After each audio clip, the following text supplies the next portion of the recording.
Agora entenda a diferença de acusação para discernimento.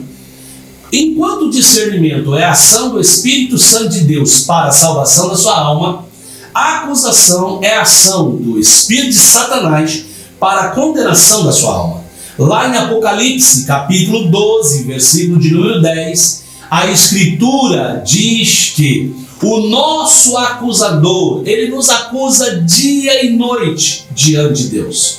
Prestou atenção nisso? Apocalipse 12, 10. Ou seja, Satanás não desiste de tentar nos condenar. Ele vai fazer de tudo para gerar culpa na nossa mente, peso no nosso coração, pelo pecado que cometemos. Entenda, de novo, é diferente da ação do Espírito Santo.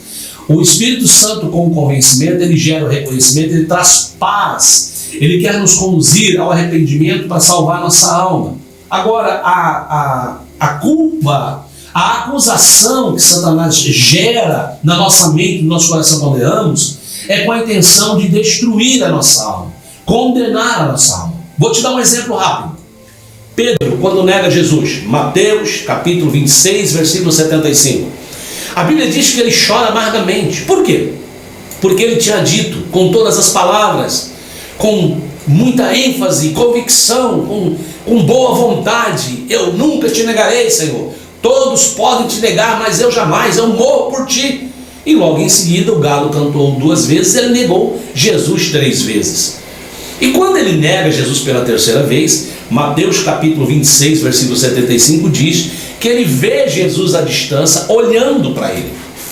E quando ele percebe que ele decepcionou primeiro a si mesmo, nas suas convicções, nas suas afirmações que jamais faria aquilo, depois ao seu Senhor, quando ele disse que nunca, que ele morreria por ele, mas que nunca negaria.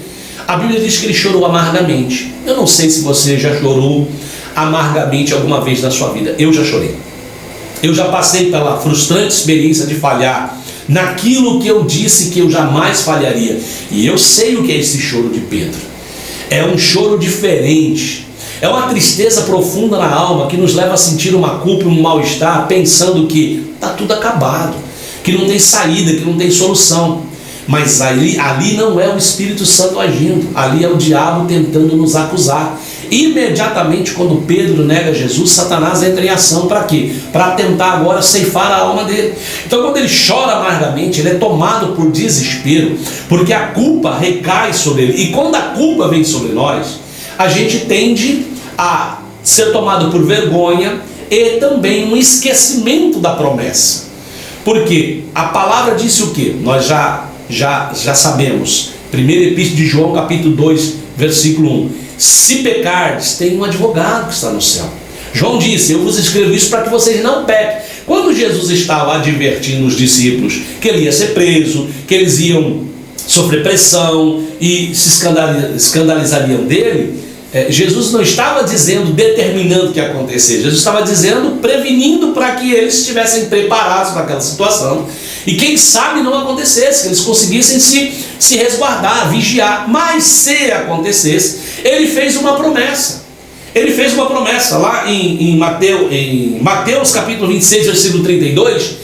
Ele disse o seguinte: olha, mas eu vou adiante de vós na Galileia. Ou seja, mesmo que alguns de vocês se escondam, fujam, por causa da pressão que vai vir sobre vós depois que eu for preso e morto, e Pedro dizendo: eu não te nego jamais. Jesus disse: então Pedro, mas você vai me negar, porém eu vou ressuscitar no 3º dia e eu te encontro na Galileia. Mas mesmo Jesus tendo feito essa promessa, a culpa na mente de Pedro, no coração de Pedro, era tão grande que fez ele se esquecer da promessa. E aí, quando a culpa é maior do que a ação do Espírito Santo de nos convencer, de gerar arrependimento, trazer confissão para uma salvação da alma, isso é a ação da acusação de Satanás para condenar a nossa alma. Aquele peso, aquela sensação de vergonha, aquele desespero. Então a culpa vem, sufoca a palavra de Deus no nosso coração, a gente se esquece da promessa de Deus. De novo, reitero, 1 João 2:1, ele é advogado, ele intercede por nós. Se o sangue de Jesus Cristo nos purifica de todo pecado, por que vamos deixar a culpa nos possuir, nos sufocar, nos matar, nos condenar? E aí, infelizmente, depois da culpa, o esquecimento da promessa, vem o quê? A autocondenação.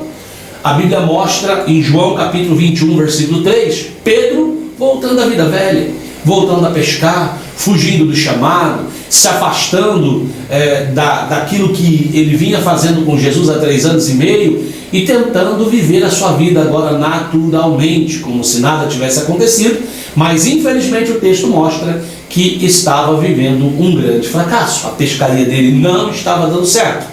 Até que Jesus chegou lá, o chamou para próximo da fogueira, conversou com ele intimamente e perguntou: Pedro, você me ama? Ele disse: sim, Senhor.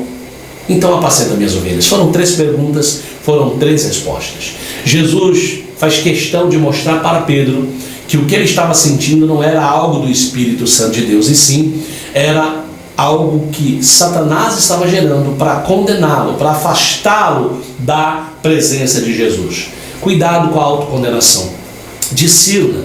Não deixe o diabo jogar tanta culpa, tanto peso, tanta acusação na sua mente, a ponto de destruir você, fazer você desistir do teu chamado, do teu casamento, da tua família, do teu ministério e da tua vida cristã, da tua vida espiritual na presença de Deus. Se você pecou, há um advogado que está nos céus e intercede por você.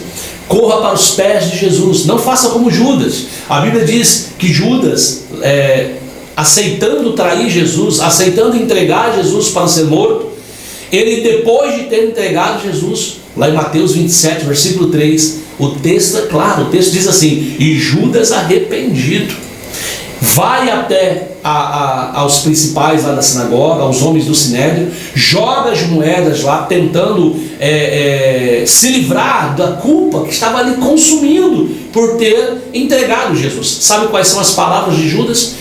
Porque em Mateus 27, 3 está escrito: e Judas arrependido. Sabe por quê? Porque Judas diz o seguinte: pequei traindo sangue inocente. Ou seja, Judas está reconhecendo que pecou, está reconhecendo, enfim, que ele errou, que Jesus realmente ele era o Filho de Deus, que ele estava equivocado, sua visão estava prejudicada, seu coração estava contaminado pelo dinheiro, pela revolta, pela frustração pessoal dele, com a expectativa que ele tinha a respeito do que Jesus tinha que fazer ou não na sua busca pessoal. E ele traz Jesus. Mas ele é arrependido? Sim, porque ele diz: pequei traindo sangue inocente. Mas ele vai buscar em quem? Na religião, nos religiosos, naqueles que ao invés de ter misericórdia e compaixão, o acusa ainda mais e diz assim: que você fique com este sangue sobre suas mãos. Nós não queremos participar disso. Ou seja, eles tentam se eximir, fugir à responsabilidade e à participação deles naquele ato. E lamentavelmente você conhece a história. Judas sai dali e vai enforcar-se. Quero concluir essa palavra citando uma cena do filme de Mel Gibson, Paixão de Cristo, onde ele consegue retratar de forma muito aproximada o que deve ter acontecido na mente de Judas quando ele sai daquele lugar. No filme Paixão de Cristo, quando ele sai do lugar depois de ter jogado as moedas, em tudo que o personagem que representa Judas olha, ele vê demônios. Ele olhava para criança, ele via demônios. Ele olhava para homens e mulheres, ele via demônios. Então ele começa a sofrer como que alucinações. Eu consigo imaginar que Mel Gibson concebe essa ideia de forma muito aproximada com o que de fato pode ter acontecido com Judas. A culpa, a acusação do diabo para destruir a vida dele, para matar ele, para levar ele ao suicídio, foi tão grande que de fato aconteceu. Se Judas tivesse corrido aos pés de Jesus, se Judas tivesse ido lá na cruz, se derramado diante do Mestre e clamado por misericórdia, eu creio que ele ainda poderia ter sido perdoado. Mas ele optou e escolheu correr à religião, correr aos homens mais pecadores do que ele, para clamar por misericórdia. E infelizmente o que ele recebeu? Mais culpa, mais condenação, mais acusação. Então discirna entre convencimento e a acusação. Ore ao Pai, clame por misericórdia, admita que você é um pecador, confesse o seu erro, o seu pecado, arrependa-se, mude sua mente, mude sua forma de pensar e agir a respeito disso e levante-se para uma nova caminhada em Cristo Jesus. Mas não aceite a acusação do diabo, pois ele quer destruir a sua alma.